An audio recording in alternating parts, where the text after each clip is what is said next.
Hello friends, welcome to my channel. I hope all you are doing fine.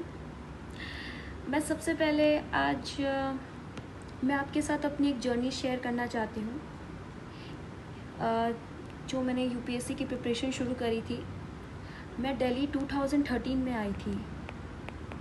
उस time पे मैं इस शहर में खुद को बहुत ही अकेला फील करती थी, क्योंकि जब मैं प्रिपरेशन करने आई थी I was only 21 years old, और तब ना तो मेरे पास प्रॉपर गाइडेंस था और ना ही कोई डायरेक्शन थी। आज से कुछ साल पहले सोशल मीडिया, यूट्यूब चैनल का प्रचलन नहीं था। सिर्फ किताबें और कुछ सीनियर्स जो हमें बताते थे उन्हीं के बेसिस पे लाइफ चल रही थी, और पुराने पेपर्स देख के क्वेश्चन सॉल्व हो रहे थे तो लग रहा था कि काफ़ी हद तक सही प्रिपरेशन जा रही है। मेरे प्रिपरेशन के टाइम पर खुद को बहुत आइसोलेट कर लिया था।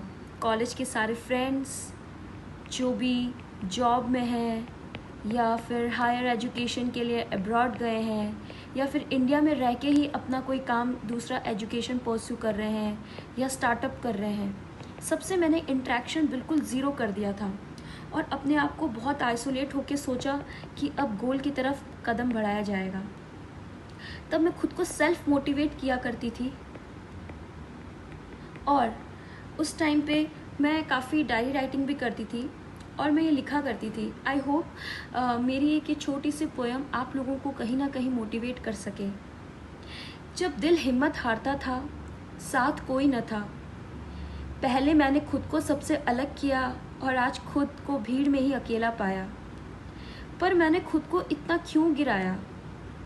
फिर भी मैंने खुद को समझाया, क्या है जो मैं ठान कर भी नहीं कर सकती। मैं बैठ सकती हूँ थक कर, पर गिर नहीं सकती हूँ। नहीं हो रहा है खुद पर विश्वास, तो भी बनाऊंगी आस। बस इतना ही तो मुझे करना है। मेरे सामने उस टाइम पे बहुत किताबें रखी होती थी, तो मैं खुद को ये बोलती थी, बस इतना ही तो मुझे करना है। सामने रखी इन किताबों को ही तो पढ़ना है। खुशी खुशी अपना काम करना है। ऐसा कुछ भी नहीं है जो मैं नहीं कर पाऊंगी। देखना, इस बार सफल बनकर ही आऊँगी।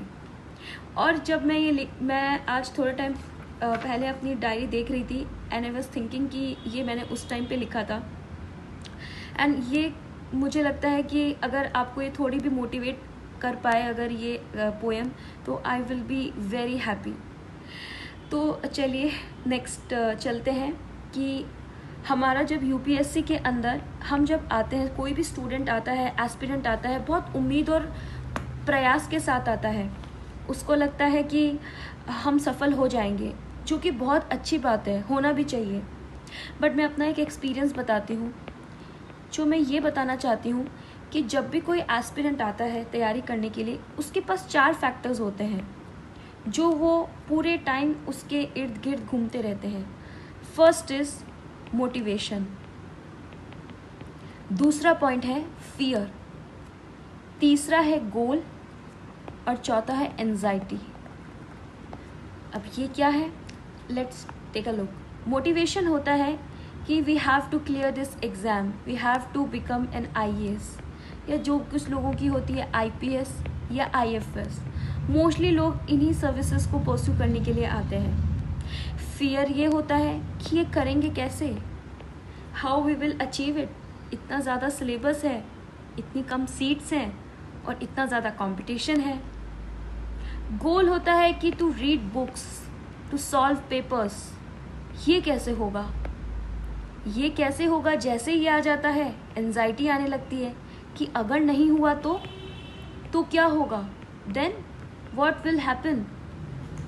तो ऐसे सिचुएशन में 2 तरह की पर्सनालिटी मोल्ड होके आती है, जिसके अंदर मैंने ये पर्सनली एक्सपीरियंस किया है कि एक पर्सनालिटी वो होती है जो कि शॉर्ट टर्म गोल्स लेके अचीव करती है लॉन्ग टर्म सक्सेस, और एक पर्सनालिटी आती है जो कि होती है कम्प्लीटली फियरफुल, एंजाइशियस, जिसके अंदर वो ये सोचते हैं कुछ टाइम के लिए तो पढ़ती हैं, लेकिन थोड़े टाइम के लिए बाद अपने आप को दूसरी अदर एक्टिविटीज़ में इन्वॉल्व कर लेती हैं, जो कि मेंटल हेल्थ को भी ख़राब करती है और फिज़िकल वेलबींग को भी ख़राब करती है। उनका लगता है कि अभी कॉलेज से आए हैं, कोचिंग के नोट्स ले लेंगे किसी भी कोचिंग के, उनको लास्ट मिनट पे पढ़ लेंगे, एग्ज़ाम्स तो वहीं से निकलेगा, but they fail majorly in prelims, क्योंकि कॉन्सेप्ट ही क्लियर नहीं है, बेसिक्स ही क्लियर नहीं है, एनसीईआरटी नहीं पढ़ी है, स्टैंडर्ड बुक्स नहीं पढ़े हैं, सिर्फ कुछ कोचिंग के पन्ने उठाए और उनको ही देख लिया कि इनमें से ही कुछ सवाल आ जाएगा। बस UPSC is smarter than us. 10 से 12 घंटे एग्ज़ाम से पहले पढ़ते हैं, no sleep, no proper take care of health, mental wellbeing के बारे में नहीं सोचते हैं। ये बहुत सारी चीज़ें होती हैं और सडनली अपने फैमिली, फ्रेंड्स सबसे कट ऑफ कर लेते हैं। जो उतने टाइम से प्रिपरेशन के टाइम पे उनका सहारा होते हैं, उनसे कट ऑफ कर लेते हैं। हमें अगर इंट्रैक्शन कम करना है तो उसको स्लोली कम करना होगा अपने गोल को अचीव करने के लिए। लेकिन अगर हम सडनली इंट्रैक्शन कम कर देते हैं तो वो तो हमारा सपोर्ट सिस्टम है, तो कैसे वर्क करेगा। सो इस सिचुएशन में ये जो पर्सनैलिटी होती है, इनको मेजरली सक्सेस मिलती है। वाई? Because of consistency. ये कंसिस्टेंसी बहुत इम्पॉर्टेंट है। आप डेली 4 से 5 घंटे पढ़ो, 7 से 8 घंटे पढ़ो, as per your capability and time, but daily पढ़ना इज़ इम्पॉर्टेंट। आप इसमें बहुत सारी एनसीईआरटीज़ कवर कर सकते हो, स्टैंडर्ड बुक्स कवर कर सकते हो, न्यूज़पेपर एनालिसिस जो होता है, current affairs, that is important, MCQ solving and daily answer writing. ये चीज़ें बहुत इंपॉर्टेंट है अगर आप डेली करते हो, और ये तभी आती है जब आपके साथ ये होता है कंसिस्टेंसी। सो फ्रेंड्स, मैंने अपनी प्रिपरेशन के टाइम पे एक चीज़ सीखी, चाहे मुझे लोगों से इंट्रैक्शन करना हो, नहीं करना हो, मैं अपने आप को आइसोलेट रखूं, अपनी डायरी लिखूं या कुछ भी करूं, but I have to be consistent in my preparation. ये कंसिस्टेंट अगर होगा तभी शायद सक्सेस मिल पाएगी। लेकिन मैं भी इसी तरह से, जब गाइडेंस नहीं थी, प्रॉपर तरीके से दिशा नहीं थी, तो मैं भी इसी कैटेगरी की पर्सनालिटी मोल्ड हुई। And I think that was a major reason कि मुझे शायद इस एग्ज़ाम में सक्सेसफुल मैं नहीं हो पाई। तो मैंने इस अपनी प्रिपरेशन की जो जर्नी थी उसके अंदर एक लेसन सीखा, जो कि I think now I will follow this, which is consistent. So friends, I will be very consistent in making these videos, ताकि मैं आप तक ये पहुंचा पाऊँ मैसेज कि जो गलतियां मैंने की है, डोंट फॉल फॉर इट। आप बिल्कुल अपनी प्रिपरेशन में कंसिस्टेंट रहिए। एंड अगर आपको ये वीडियो थोड़ा भी प्रभावित किया हो, या आपको थोड़ा भी इसने मोटिवेट किया हो या इन्फ्लुएंस किया हो, प्लीज़ लाइक दिस वीडियो।